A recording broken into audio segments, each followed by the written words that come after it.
Oh, Johnny just almost whipped off his headset. My headset is off now. Like, it's...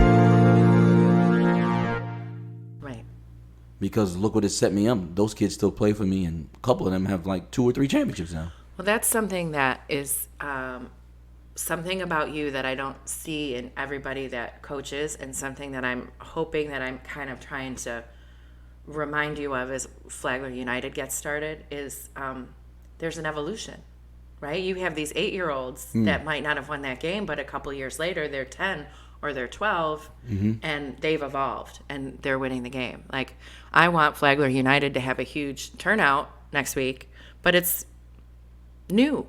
Yeah. So it's not going to look to, this week like it's going to look 2 years from now or 5 years from now. Yeah, we won't be as polished. But I, like, that's why I need help when it comes to those kind of things, because I just do the job. Like, I don't think it has to be fancy, and that's why I think I recognize good basketball players before other people, because like your daughter is one of them, right? Like, now everybody loves her, but they late, because I saw that it wasn't fancy. She don't do nothing she does is flashy. But what I tell you, right, if you watch any video, when she goes for a rebound, she's going up with 2 hands for it. She's not just going up and then waiting for the ball. She don't wait for the ball to come to her. Right. And when I ask her to get back on defense, she gets back. She backpedals. She takes charges. That's not fancy, but that's basketball. My girl can take a charge. Yeah, man. From a boy. Yeah. Yeah. So Yeah, some of that stuff though, I don't mean this in a bad way or like in a used car salesman way, but some of the things are really just marketing or branding. Like so CrossFit. I don't love CrossFit. I think that some of those always pushing for PRs, for personal records, for, some of their methodology I don't love. I trained similarly to that, but not exactly like that when I trained. But one thing they do really well is build community. So once you're in it, you believe in it and you love it and you promote it and you wear the shirts and you post your pictures and you share the videos and all that. And that is something they do extremely well. And that's something that I would like us to continue to work on evolving with the league and FU. Like that package that, you worked on with Samantha to market is just beautiful. And listen, when I boost those posts, it gets a lot of reaction. Yeah. So, I'm thankful because for me, like I said, it's so funny. Like, I never wanted to be this guy. So, like, all I wanted to do was coach. And, my natural personality is to talk to people. I'm a talker. I got that from my dad and my grandfather. And so, like, I never really wanted to be like, Fitz and Fred. Like, you're like one of the faces of the league. I never wanted to be that. Like, that wasn't like, we're not going to come in here. I never wanted everyone to play for my team and all that kind of stuff. I'm thankful. Like, it's a humbling thing. That kids, they trust me. And I think that's, to me, all this stuff is nice, but like the conversations that I have with kids that, might need me, those are important. And if that's all I ever got from this, I would have been super happy. Right. Like, the trophies mean a lot too, because you know. But like, when someone tells me, like, you're like a father figure to me, that's a big deal to me. Splashed in my eye. Yeah, that's a big deal. So it is. And you never talk to the kids like they're kids. You talk to them like you meet them where they are. Nice. I talk to them like my dad used to talk to me. Well, my mom used to say that about me when my kids were little. And we didn't do baby talk, and maybe a little when they were actual babies, but even before Joseph had words, he and I communicated a lot. My mom would say we had our own language. She appreciated how I always spoke to them with respect. Yeah, like I talk to the kids, and I understand them a little bit. I was telling someone yesterday, I was like, and I also understand there's some things that I shouldn't know about. You know what I'm saying? Like, kids should be kids, and coaches should know every move they make. Like, I don't want to know Right. and I don't want to know every move they make. Yeah, but you're also, too, watching you put together Flagler United. Another thing that is really awesome about working with you and collaborating with you is you don't profess to know it all, or it's not, if there's a weakness in something, you'll get somebody to beef it up. Yeah, because I don't know everything. And, we know others Yeah, who aren't quite like that, who are threatened to have other talented people step in and help out. I don't know everything, like, or spirited people. I remember I was talking to when Eb said, "Oh, Victor's gonna coach with you." I remember I said to them, like, this only works if you are still yourself.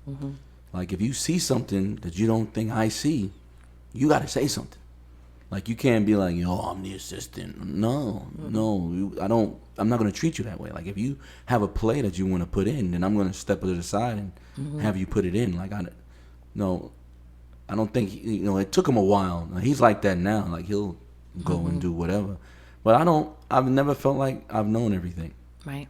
Like, I feel like I'm an intelligent person, but I don't know anything about marketing, and there's some things I don't know about.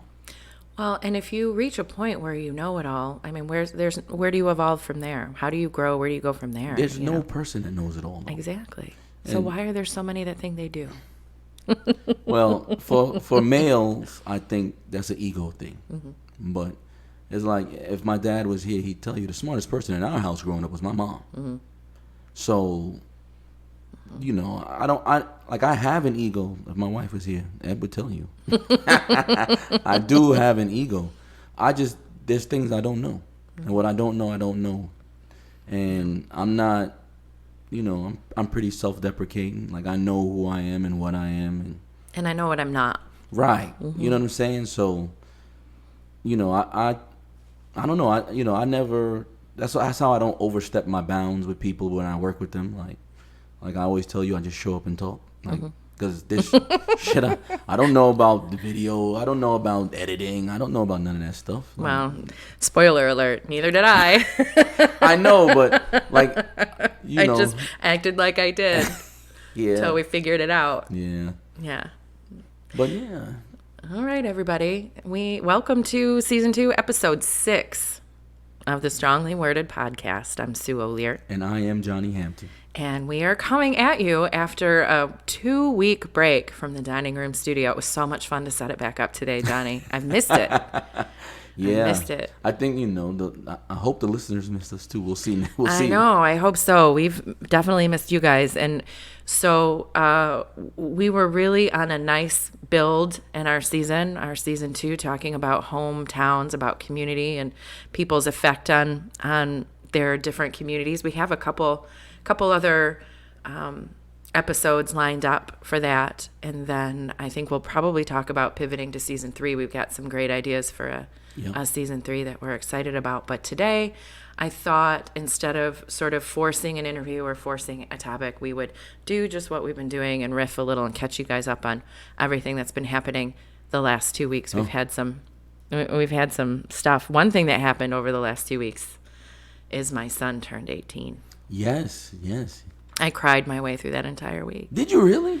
I did. It's such a happy, sad thing, and a lot of my tears, truthfully, were about my dad not seeing some of the things that went on that week, and my mom's more sort of peripheral. Say the word for me. Peripheral. Yeah, that's good. Does that work? Yeah. Her sort of, that look, because she's not driving down here a lot like right. They were before or whatever, and so it was definitely bittersweet. Yeah, he's a good kid. Yeah, man. I mean, he's 18, senior, 4 months left. Yeah. Of school. I said to him, on Thursday, he turned 18 on a Friday. So I said on that Thursday, so are you going to wake up tomorrow and Like, be done with me. Think you're grown. Know it all. And he said, no, I'm never going to be done with you, Mom. Oh. And see, then I cried, right? Like, come on. All of my emotions come out of my eyes. My happy, my frustration, my sad, my angry. Usually that manifests itself in tears. But that was a big thing. And we had a party.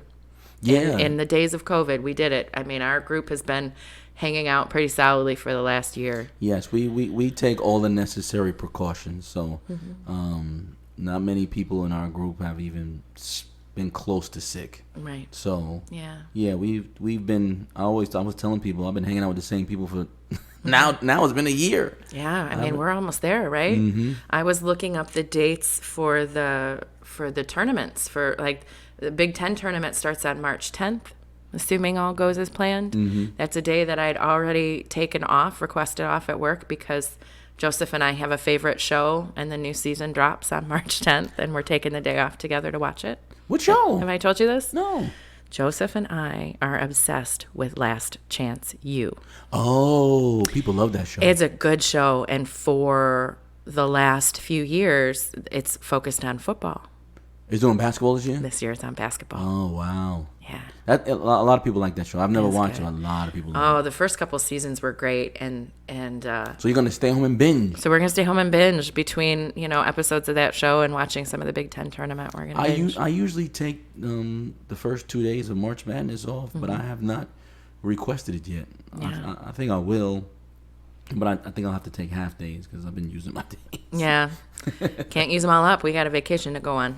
Yes. Yeah, I'm excited about that. That's another thing that is happening with us right now. We're figuring out our vacation. We have planned a cruise. Yes, we were, every year I do a family and friends cruise. It's really all family because the friends that come are usually people that are family. Yeah, even if it's friends of other family members, those people are like family to them and they become family to us. Right. But we had a plan last year. COVID pushed it back. And then this year, I love cruising. And looking up what we're going to do now that we're not cruising reminded me why I love cruising so much is because you pay a flat fee Right. and you get everything but the alcohol. Okay? But this year, they kept pushing cruises back, pushing them back. Then they had some, COVID stuff and some of the stuff like, you can go to a basketball game with a mask on. You can't really be on a cruise ship and not line dance or, be restricted to how many people can come to a show and where you have to sit. So you might not be able to sit with your family because you got to sit every other chair and you got to take the COVID test and you got to get one during the cruise and I just didn't know, when I tell people, oh, come on a cruise with us, there's a certain experience that I'm telling them they're going to get.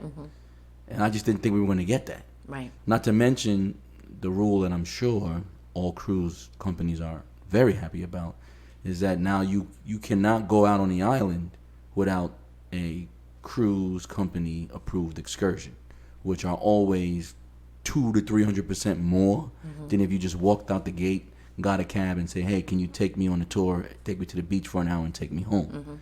So now not only are you paying for that, and now you got to have an extra. For me, well, I'm certain they just have to make their money back somehow. These. I get it, but you ain't gonna make your money Right. off me. Like Right. I'm a platinum cruiser. You don't. Yeah. You already. I'm not saying I agree with it, but I'm just saying it doesn't surprise me. No, I understand it. Like I'm not mad at them. I'm just not gonna pay you 30-something hundred and then have another 1,500 because I got a family of 3. Right. You gonna have a family of 5 on this thing. Can you afford to pay $90 a person just to go to the beach? Right. No, that's too much. Crazy. So we canceled the cruise. Well, I canceled mine and told everybody, it's up to them. They always could go without me, And so we decided we were going to try to plan something else. And I think we found something, so we'll see. Yeah. If everyone We'll see. It was funny talking about it at work because my coworker,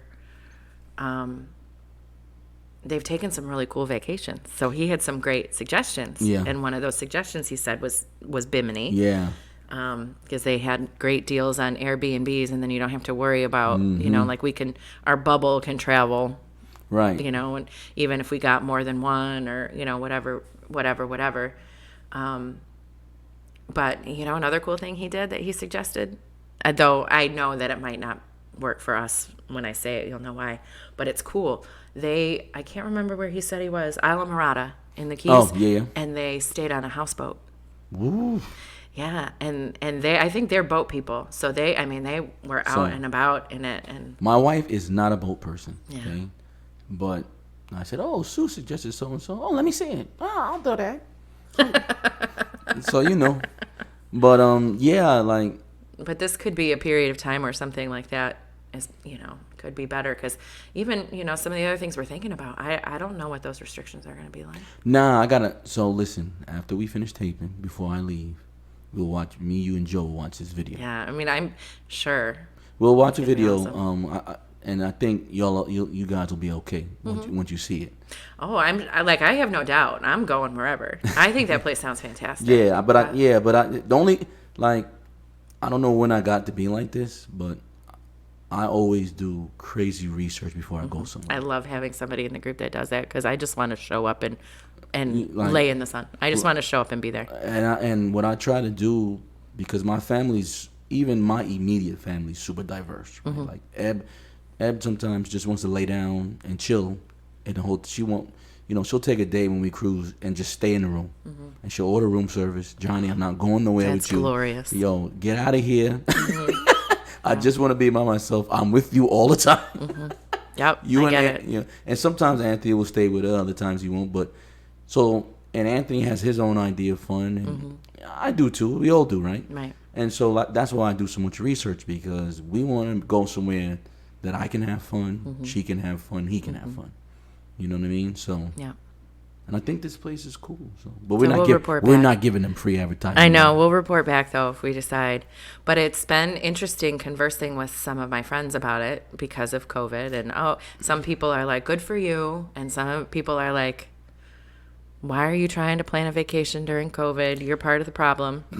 So listen, a lot of the video I got they're these people are not blood related, but they're family. So my cousin's sister and her husband family just went to the Dominican Republic, which is where they got married, and they took their family and they had a vacation. And listen, these people are taking COVID seriously. I believe it. Yeah. Okay, the airports, the airlines, they're requiring you to get a COVID test before you fly now. You go to one of these islands, they're requiring you to take a test before you come home. So, and I'm willing to do all of it, 100%. Right. This is not, what I try to tell people all the time is like, this is not when it first hit, which we didn't know what to do, where to get a test and all that kind of stuff. It's different now. Surely you are taking a chance when you go somewhere. But I take a chance when I coach basketball. Yeah, yeah. So I have said several times, and granted, it is a privilege to be able to take a vacation like this at a resort or a cruise or whatever. So I'm not trying to take away from that. But also what is privilege are people who can just stay home. And I've said this a few times over the last year. People say, just stay home. Well, you know what? I had to go to work. Joe had to go to work. We didn't get a day off. I got some days working from home for sure, but Joe, he was still managing Walmart at the time. Joe was in it. He was in the fire. And when we're talking about the families of some of these kids in the basketball program, there's no just stay home. Like, who they live with, they had to go out and work. Like, there was no not going to work. And so I continue to say that I feel strongly that we gave these kids some instruction on how to manage the pandemic because we were managing the pandemic. But also don't it's just so rude to me when I read just stay home, guys, because I couldn't. I had rent to pay. I had to work. So listen, like, I am a hypochondriac. Like, are you really? Not like diagnosed. How am I just learning this now? I don't know. Listen, if I get a sore throat for a long period of time, I got throat cancer in my mind. Like, I'm like that, okay? And so for me to be able to go coach and still be wanting to go on vacation, it means that I've done the research. Now, we're now a year into this thing, okay? We have to learn how to manage it and take the necessary precautions. Yeah. And that's what that's what we've been doing. Whether it's basketball or your life, like I don't go anywhere without my mask. My mask is in the car right now. Like so. Yeah. People are gonna, they're gonna say what they're gonna say. And listen, COVID has affected people differently. So some people may have family members that have died from COVID, and that's why they're telling you to stay home. But I got friends that have family members that died from COVID, and they manage it, and they were wanting to go on vacation with me. Yeah. So we're going. Yeah, we're gonna go. And as soon as Carnival gives you my money back, they better be. They better be quicker than the life insurance company I've been fighting with the last. I'm sorry you had to deal with that. Like I was lucky. My dad's company was good. Yeah, this has been tough. It's been really tough. My mom quickly became frustrated with it, and in my mind, I was like, she's upset. I'm sure it's simply resolved. We initially filed the claim on December 15th and still have not received the check. That makes I was lucky. I don't know how I would have reacted if something like that had happened, because it's been tough. And it rips the bandage off the wound every single time. Yeah, what sucks about that, I remember telling Ebony, like, yeah, it's cool, it's no problem taking care of my mom's business. Like, I don't care about that. Right. But when you get on the phone with them, what's the date of death? Blah blah blah. Spell out his name. Right. What was the cause of death? Like, and doing it the same process with the same people, because I'm calling the same people twice a week. They have to know me. Trying to stay poised, right? Yeah. And there have been a couple of times where, bless his heart, Winslow, we share this office, has heard me try hard not to break down, and because it's just like people. I realize I'm not talking to anybody that has any impact on this process. You know what I mean? There's no decision maker sitting there answering the phones at customer service. But and I've said a couple times, does this seem right to you? Like, does this seem right to you that I'm still calling? You sound like me when I'm on the phone with those dudes. Like, listen, if you were me, right? Yeah. And you had to call all these times, what would you be saying? And like, to me, when you go through all that, it delays the grief. Yep, it does, because you're still handling the business. Right. Like, so I totally understand that. Like, I'm so glad that's over for us now. Yeah, but let's talk for a minute though, because you experienced the anniversary. Yeah, it was 1 year on February 7th that my dad passed away. I dealt with it pretty cool. I knew it was coming. And I was thankful, you're thankful to have friends, because your husband invited me over to watch the Super Bowl the date of, right? Yeah. And my wife was out of town taking care of some business. And I'm glad I had somewhere to go, rather than be home alone. Because I don't know, because me and my dad would always watch the Super Bowl together. So, yeah, that was, a year later, it still seems sometimes unreal. Yeah. And you would think, you would think after a year, especially like, I've been dealing with all this stuff and coaching in the same place he coached for so long, and you don't get over it though. And like I had kids, they did, Sue and Fitz did a Johnny Hampton Senior Day. I guess it's going to be an annual thing. I didn't realize this, but I had kids that day that were sad, and it's you don't get over losing a parent. You just don't. You just learn to live with it. That's it. And so those days leading up to it, you have distinct memories of where you were, what you saw that day. Like for me, going over to my mom's house when she called that early morning saying, hey, something's wrong with your dad.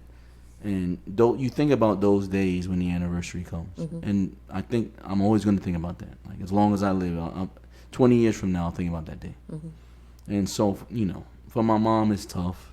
Obviously tougher for her. It's toughest for her. Yeah. But she came to Johnny Hampton Senior Day. She did. She wanted to go, and she stayed for a couple games. My grandmother came. Yeah. And it was cool. We won some games. But it was. I think that having days like that are important for a few reasons. And we've talked a little bit about how people, even the most well-meaning of people in our lives, don't live with the loss or the grief the way we do. Right. And, so they kind of, like, their life goes on, right? And they can't believe it's been a year, or the check-in calls become less frequent. And not, sometimes it's a thing, but sometimes it's just normal. I mean, it's life. Just life, I mean, I work with someone who is experiencing a tremendous grief, and we've talked about how he feels like before I got to this property, to this office, he felt like the people he was working with before expected him to be back to normal now, but you're wired differently. Things are different. I work with people that I've been working with or have known 16 years, and they rarely mention it. Yeah. Now, one of my coworkers' dad died way before me, and way before mine, I should say, and I never mentioned it. Mm-hmm.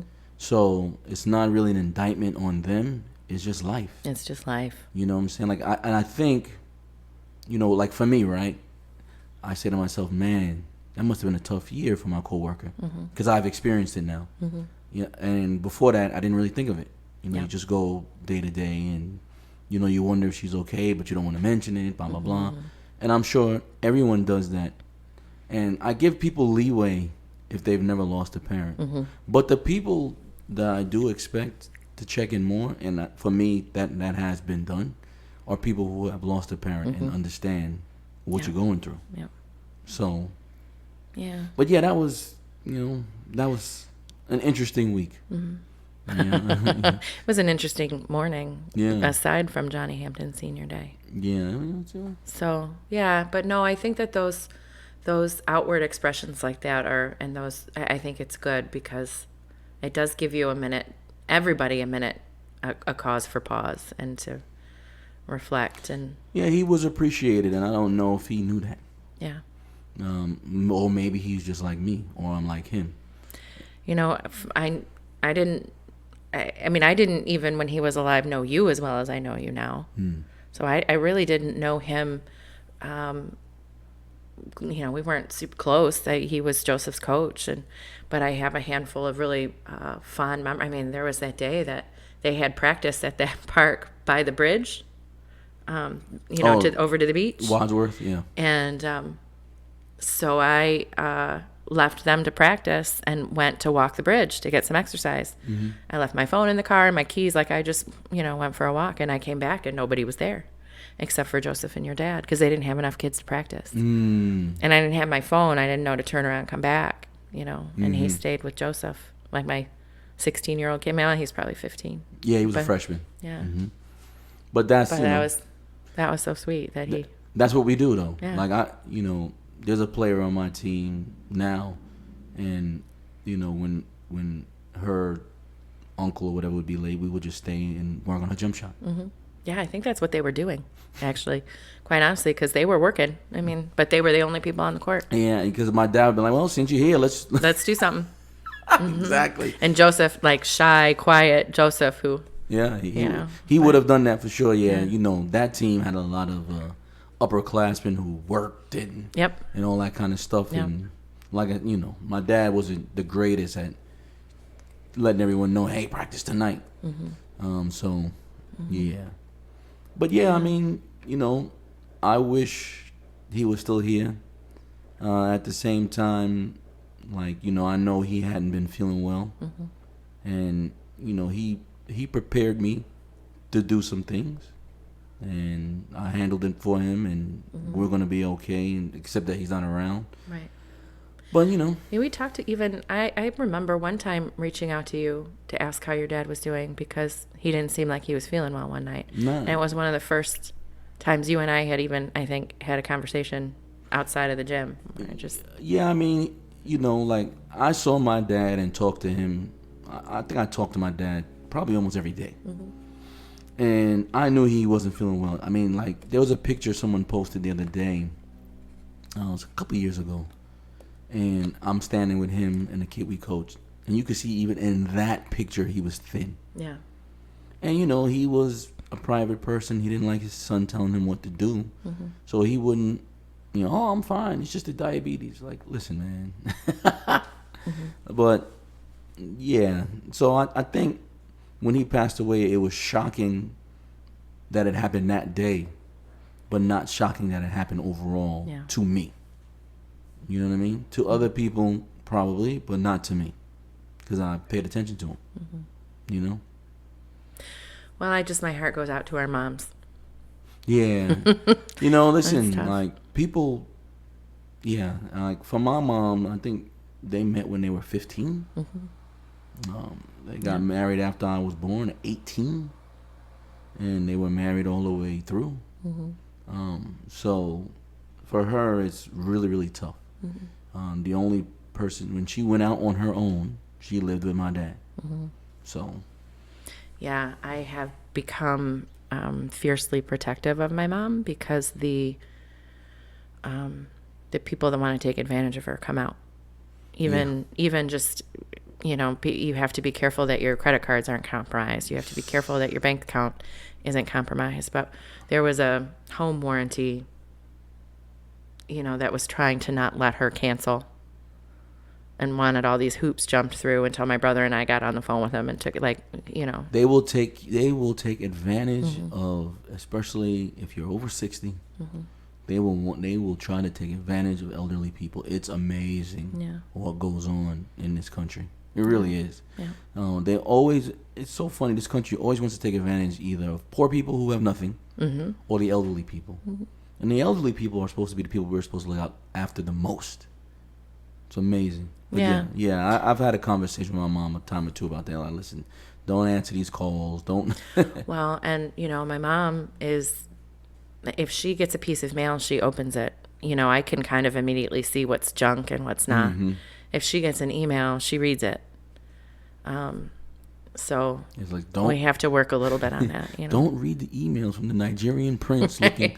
I think I think we've gotten past that. But, some of the other things, like your McAfee subscription has expired. Oh, I get a Netflix one all the time. Yeah. Oh, yeah. I do. I get one from PayPal a lot. Oh, I get PayPal. I get the too. one from PayPal a lot. I'm like, there ain't nothing wrong. And I just delete it. I'm like, if something wrong with my Netflix, it won't be on when I get home. Right. And then I'll make the call. And then I'll handle it. Yeah. So, and it's tough sometimes to learn the people that you have to protect your mom from, because some of them aren't strangers on the phone. Yeah, true. I don't have that issue, thankfully. But yes, I always say that death brings the worst out of families. Like, sometimes, families will fight over estates, they'll fight over money, they'll fight over all kinds of stuff. And it's just like, what are we doing? I'm not particularly close with any of my brothers, but my oldest brother and I get along. We come together really well in a crisis. And through this, just even this last couple, really since my other brother went to prison, he and I have come together on a lot. And I consider him a friend now. It's a new kind of relationship, but I'm thankful that we're not duking anything out. We're not battling anything you're lucky. out. Yeah, that's good. Yeah, we are lucky. We've had other things that we've had to fight over or about or whatever, but that happens. This has been, he and I are pretty good at passing the ball back and forth and handling it. You get a lot of siblings. Like I said, I think I've said this on the previous podcast, and you get a lot of different viewpoints. Yeah, you get a lot of different dynamics. Right, and that's some of that is normal. Yeah. Let's see. Yeah. So that was a big thing that we were living through during our couple weeks off. Yeah. I was a guest on another podcast. I cheated on us. Yes. I'm super excited for it to come out, and I hope, I'm sure that I spoke for both of us when I invited them to come on our show. It was a conversation I wasn't ready to be done with yet, so I would like to have it, to continue it here. But I spent I'm getting to a story that I think you'll laugh at, but for backstory, I went to the theater school at DePaul University for 2 years. I started my third year in my first trimester, quarter, whatever it was. There were 3, so is that a trimester? Yes.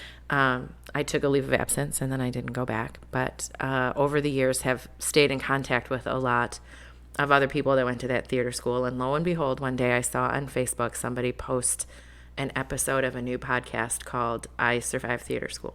And you will too. And created by two girls that went to this particular theater school. Their goal is to talk to people in a lot of different theater schools and eventually a lot of different types of intensive study programs like that. But it has been like a college reunion for the last 6 weeks I've been listening to this podcast. That's awesome. It's been a lot of fun. And I was the first guest that they had on that we didn't know each other. They were a couple years behind me, I think, but I didn't tend to know people who were younger than me. I tended to know people who were older than me. So I think our paths crossed a little bit, but I was already on my way out. And so when they were doing their research, because we didn't know each other, they listened to some of the Strongly Worded podcast. Nice. And they started with season 1, episode 1. Good. And they referenced the joke that I made when we were talking. I can't remember what the joke was, but I said, oh, now the listeners are trying to figure out which one of us is the trumper. She said, so we had to listen and figure it out. She said, but I think the joke is neither one. I said, yeah, spoiler alert. Yeah. Neither one of us is the trumper. But it was fun. So I hope if any of you have any interest, any background at all in theater or the arts and think it would be fun to listen to a podcast about surviving the craziness that is a theater school, a theater conservatory study program. It is called I Survived the Theater School, and you will too. And I'll let you guys know when I'm on. I can't wait to hear it. Yeah, it's gonna be. I said a couple of things. Of course, you know how you have a conversation and then you come back and you're like, oh, why did I say that? Or why did I say it like that? There are a couple of things that I'm not sure I'm ready to be out there, but they're out there. I don't think I'll have them edit anything out. But I did. I made a couple statements. Strongly worded statements. So when I left the theater school and went to Michigan, I studied psychology at Michigan. And one of my first classes, it was called abnormal psychology. And I don't know if they call it that anymore. But so we would talk about whatever topic for a couple of days in our sections, and then all of the sections together would meet in the lecture hall on Fridays to watch a movie about that particular affliction. We watched One Flew Over the Cuckoo's Nest. Different things. And so I can't remember what we were talking about, but that Friday, all 250 of us in the lecture hall to watch a movie, and it was a movie called Spanking the Monkey. And one of the actors I knew from the theater school. So I'm in this 250 people going, I know that guy. Nobody cared, but that's one of the stories that I tell on the podcast. It'll be great. I hope you guys will listen, and I hope that they'll come and talk with us. So are we gonna get a review of Spanking? What in the world? I know it was a long. No, I'm not gonna review it. It's been a long time. Oh man, that's hilarious. It was funny. Let's see what else has happened this 2 weeks. Oh, we had another impeachment. Oh my gosh, how have we talked for 45 minutes and we haven't talked about impeachment number 2? Oh my God. So listen. And another acquittal. Yeah, I mean, because is there really much to talk about? Like, he did it. He got away with it. Again. There it is. Again. Oh man. Yeah, I guess there really isn't much to talk about. I have thought a couple of times about what all this would be like if he was still on social media. I mean, it would just be him, declaring his innocence, calling Democrats stupid, doing whatever the hell, So glad he's gone. I'm also, I shouldn't say it like this because I try to be a good human, but Rush Limbaugh is no longer with us. Hey, listen, I saw a bunch of posts about that. And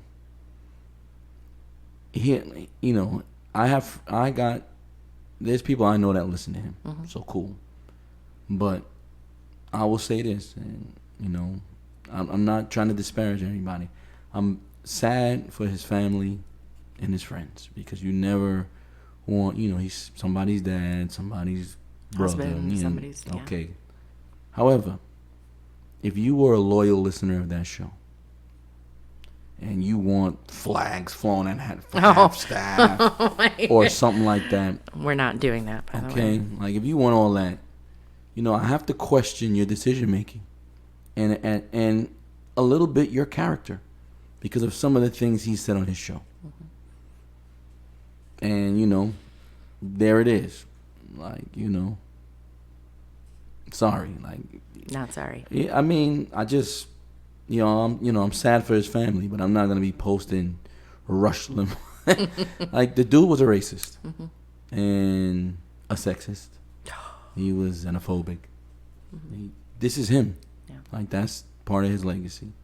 But I'm sure, as a family member, he was great. I'm sure he was a loving husband, dad, all that kind of stuff. So that's why I say I'm sorry for his family. I ain't sorry for his fans. No. Just not. That's a good way to put it. Right. I'm sorry the man died, because I know how that, how that affects family. I'm not sorry that you supported a man who knows, like, we'll never know if he was like that in his real life, will we? We won't know. But he did what made him money, and part of that was pushing racism, birtherism, all this kind of stuff. And if you supported that for many years, you got to like I always say this, you got to take a look in the mirror and see what's going on there. So, if you can justify the things that he said by, they're taken out of context, or this or that, you have to jump through too many hoops to sit at my table. Yeah, and that's the funny thing about it. Like, there's always hoops for some people, but for other people, no hoops at all. Like, the same people who think Trump said nothing and should get off, and think Rush Limbaugh was a good man, are the same people who think Trayvon Martin should have got shot over Skittles. Like, that logic doesn't compute. Right. Like, so a young man can get shot unarmed, but somebody can incite a riot and get off, and someone can be on the radio spouting racist and conspiracy theories, and that's fine. That says something about you if you're that person. Yeah. Like, I don't got to say it. You saying it about you. So, like, if you support Trump and then you see this guy getting off, but yet, or you think this guy Rittenhouse had the right to go out and shoot people, like, why is your moral test different from different people? Like, I can't do that. I'm the same. Like, I do, I treat everyone the same. Yeah. And so, some people don't do that. That's cool, but it says a lot about you. And I'm not going to be chilling with you. I mean, that's just a bottom line thing, right? Yeah. Like, I'm not going to be hanging out with you. Yeah, probably not. Yeah, you're not going to see Johnny. Yep. And then I have seriously enjoyed the Ted Cruz memes. Oh, man. I mean, they're funny. Ooh, Can Cruz? So, wait a minute. Can Cruz. So, that's on Twitter, man. I love it. So, listen. There's a tweet he has from, like, 2 years ago talking about global warming and all this kind of stuff. And your state, people dying from hypothermia, and you got on a plane to Cancun with your family? Yeah. And then he had the nerve to say, oh, I just, my daughter. Like, you was going on vacation to get away from the cold? Yeah. While your constituents were dying? Yeah. These are the people that y'all voting for? Like, listen. Well, they'll say, oh, I would have done that too if I could have. Yeah, but you're not. He was set up to work from there. He had his computer. You are not a United States senator. Right. Like, you. I mean, Beto's on the phone. You work at Winn-Dixie. Beto's out making sure people have food to eat. Ted Cruz has his shirt tucked into his jeans, the belt, and white sneakers standing at the airport. Yo, when it first broke, my best friend tweeted about it. And I didn't even believe it. Yeah. I tweeted him back, like, is this confirmed? Like, is he really in Cancun? Yeah. Like, and he's making all these excuses, and he wasn't even scheduled to come back until, like, Monday. Right. Come on, man. These are the things that happen here. These jokes just write themselves, ladies and gentlemen. Can Cruz. Yeah. Man. Man, oh, man.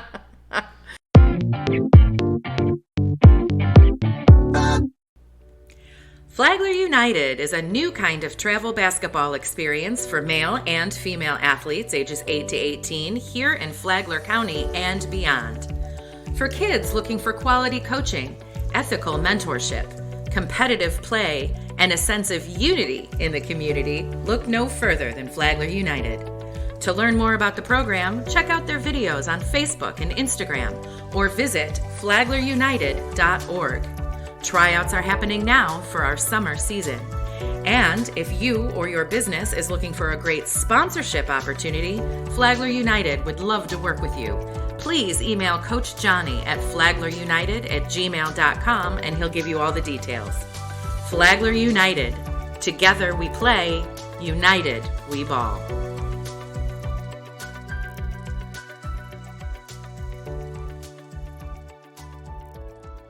So, I guess now, that we're back, we're talking about the podcast again. We're getting focused on the next iteration of basketball. Oh, yeah.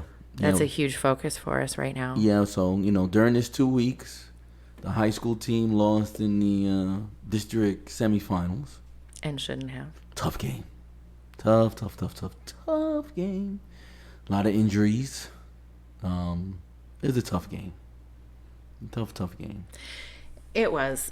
Joseph and I are getting to a point now where, I've alluded to or told, maybe even told the story about making the mistake of being critical of one of his coaches. Yeah. And I won't do that again. It's tough because, like, when you sit on it, like, I have initial reactions to things, but then I also understand, like, what is, like, I can say I may have not done this, but then I can also understand, okay, he did this because X, Y, Z. Mm-hmm. And I know it because I worked there. And it just was a tough game. I mean, our leading post player out with a back injury. And in the first half, like, so I am not a blame the refs guy. I try not to be, at least. I know one ref who would disagree with that. I try not to be. But we played a game where in the first half of the game, we had 2 players go out, 2 starters, because they got elbowed in the head. Mm-hmm. One of them was damn near concussed, and the other one had a nosebleed. And on both plays, no foul was called. Right. Like, yeah, that's tough. That's tough. And despite that, we had 3 starters out. We were only down 5 at the half. Yep. And they fought to the end, and it was sad. It's hard to take a look at that game and say if we were healthy, there's no way we would have lost. We would have beat them again. Yeah, we would have beat them There's again. no question. And I will simply say this. I'm not going to sit and be critical now, though I think there is a point where you are allowed to voice your opinion about leadership that is not moving in the direction you think it should. Maybe today on this podcast is not that time. That was a tough game, though. It was. And it's, you said it's the second year that the team that beat us won it all. Johnny just almost whipped off his headset. My headset is off now. Like, it's the second year in a row the team that beat us won the district. Yeah.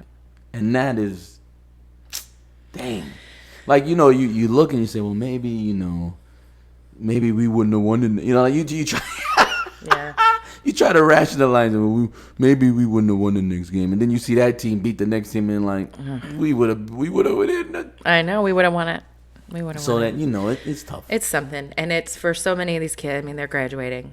We had a lot of seniors on this team. Yeah, it was there's a lot of seniors, a huge thing. And the thing about that last game was the kids coming out of the locker room one by one. Yeah, and they were very, It meant something. Right, it meant something to them, and the support of all the parents meant something to them. Yeah. And I can't talk about locker room stuff, but right. It was a melancholy locker room. Mm-hmm. I'm sure. Because we expected great things. And we saw a lot of great things. Right, and I, for one, really did. I expected this team to win the district. Mm-hmm. You said it last summer. Right, so like I was, we all were disappointed. I texted some of the coaches the next day, and then they were still like, Yeah. you know, it's hard. It's hard to get over a loss when you know or when you think that you should have won the game. Mm-hmm. Those are tough losses. And I can't tell you how badly I wanted that for my kid in his senior year of a high school basketball career that, for in a lot of different ways, was not what we hoped for or anticipated. And I mean, we're basically, if we win that game, we're in the state playoffs, because they changed it to, way back in the day, it used to be, not back in the day, 3 years ago, it used to be, if you finished first in your district, you hosted a playoff game, and you finished second, you went on the road. And we win that game, and at the very least, we make the state playoffs. Yeah. And it's like, to be so close, like, it's not like they blew us out. And there is just nothing, really. I mean, watching him play sports has brought so much joy. I mean, I have just to have stood there that day, and when he put his arms around me and he cried into my, you know, blah, blah, blah, all of that emotion, but it was just like this turning of a huge page. Like, we don't know what comes next and whatever, but it was awesome. And well, you're about to load up and do that again in a couple of years. So. I am. I know. Yeah, but you know, even Gio. I mean, I never.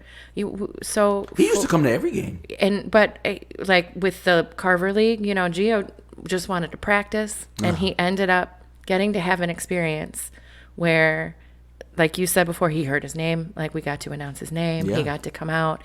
He got a medal, right? He was on a championship team. That's right. And that is a super special, meaningful experience. Listen, I always say, for kids, you know, like, Gio's not going to play basketball. You know, like, he's not going to college to play ball. No. And I coach, you know, the majority, 99.9% of the kids I coach will not go on anywhere after that rec league. When they're talking about their basketball heyday, it will be Carver. Right. And I love that. And when they get to say that at least at one time in their life that they were a champion, that means something to a lot of these kids. And, you know. And I'm very grateful that I get to be a part of that. Yeah, that's a big deal. And that's why, you know, I don't get so happy because I'm winning again. Like, again. Okay. Like, you know, I mean, I don't mean it to sound. I don't get so excited because I'm winning again. I didn't mean it like that. Oh yeah, I meant it like that. I get enough jokes from my peers, especially two of them that are we got a private group chat. They give me enough stuff for that. But like, for somebody like there's a kid on my team, and he was posting something on Instagram. I don't know if he ever tried out for FPC until he was a senior, but by then it was too late. I don't know if he had the confidence, but he posted something on Instagram. You know, they do this thing, the kids, you know, ask me a question. I love it too. Love it. I do it all the time. Of course, sometimes people do not respond. They look, but they don't ask questions. Yeah, Sue's looking around because she's one of them. I don't know how to do it. You just ask a question. Like, anyway, how do you do? Like, do you? You type. You click it and you. Yeah, you type and into you the just box, type into it, and then I get the question and I answer it. I think that would be fun to do. It's awesome. Okay. I love it. I'm in it. So this particular kid posted, and I asked him, how does it feel to be a champion? And he wrote this long, meaningful message about how he never got anything like that in basketball. Like, and it just, seeing it, you know, makes him want to do even better. And I mean, and that's something. And that kid gets to be a champion. And I tell you what, to have be one little cog in the wheel, one little piece of the puzzle to help bring that experience to these kids is just like the biggest privilege of my life right now. I tell the kids all the time, and the parents, it is a privilege and an honor to coach there. And I'm not just saying that. Like, I don't make money off the league or anything. Like, it really is a privilege and an honor to coach young people, to see them get better as basketball players and people, to forge those kind of relationships, some mentorships, all those kind of things are super duper important. And I'm so honored to be, you know, like I said, I'm a cog in the wheel too. So, you know, some people. I mean, it's all about them. Yeah, it's man. All about them. And it, you know, it's not about us. It never is. So. All right, ladies and gentlemen, that's been our 2 weeks. Johnny and I could probably sit here and talk about basketball for another 2.5 hours, and I don't know that everybody else thinks that we're as interesting as we do when we're talking about Flagler County basketball. But so we are excited to come back to you on our regular schedule again, and we're going to wrap up season 2. It has been a thrill to host some of these guests present these interviews. I think I used to say, if I ever had a talk show, I would want to interview regular people and not celebrities. Mm-hmm. And because I think, everybody's interesting. Everybody's got an interesting story to tell. And I think that season 2 has just, I think we've had some really wonderful, interesting stories to present. I suggest if hopefully, if you're a first time listener, that you go back and listen to some of the interviews. It's really powerful stuff. It really is. It really is. And we have a couple more lined up, and they're going to be fantastic. Yeah. And then when we look ahead to season 3, I'm already excited about season 3. So I hope you all will continue to be on the ride with us. If you can, wherever you listen, if there's an opportunity to leave a rating or review, we would truly appreciate it. I know on iTunes, every comment and 5-star review helps us get seen. The more we have, the better chance we are to come up in somebody's search. We would like more people to join us, join the ride. We had, and here's one quick thing to follow up that we had happen. I shared a post on Facebook that ended up getting shared almost 4,000 times. Yeah, that's insane. It was insane. And so we had a lot of people. I went back when I saw the numbers going up and up and up and edited the post to invite people to the Strongly Worded podcast group. And gosh darn it, some of you clicked that link and joined the group. Yes. So welcome. I'm happy to have you all here. Please keep sharing. And if you like what you hear. Yes. Listen to the podcast too. Just don't join the group. Right. Well, of course. Listen to the podcast. Leave us a review. Of course, if you don't like it, just send us an email. That joke never gets old to me. You can find us on Facebook at the Strongly Worded Pod group, on Instagram at the Strongly Worded Pod. We have a TikTok, ladies and gentlemen. We have a TikTok. I still don't know how to do it. Yeah, but we're getting there. We need to. We need to hire my daughter. Plain and simple. We got a person that does it. Our podcasts are also posted on YouTube now, so you can find us and listen to us on YouTube or iTunes or Stitcher or Spotify or Audible. Wherever you get them, we're everywhere. That's right. All right. So, any last words, Johnny Hampton? No, I'm glad to be back. It's a lot of fun. Mm-hmm. As you can hear, my voice is a little bit better. Haven't coached the game in a couple of weeks. No coach's voice today. Yeah, so we're celebrating your wife tonight. We are redo on her birthday. My lovely wife, who had to go out of town and take care of some business on a day we got together for her birthday. She wasn't even here, so she'll be here tonight. Yep. Yeah, she's the apple of my eye. I love her. She's my spirited friend. She's definitely spirited. All right. Thanks for listening, everybody. All right. Strongly Worded. This Strongly Worded podcast is written and produced by Johnny Hampton and Sue O'Lear. Music production and vocals by Marshall Max LaMont Hamilton, and cover art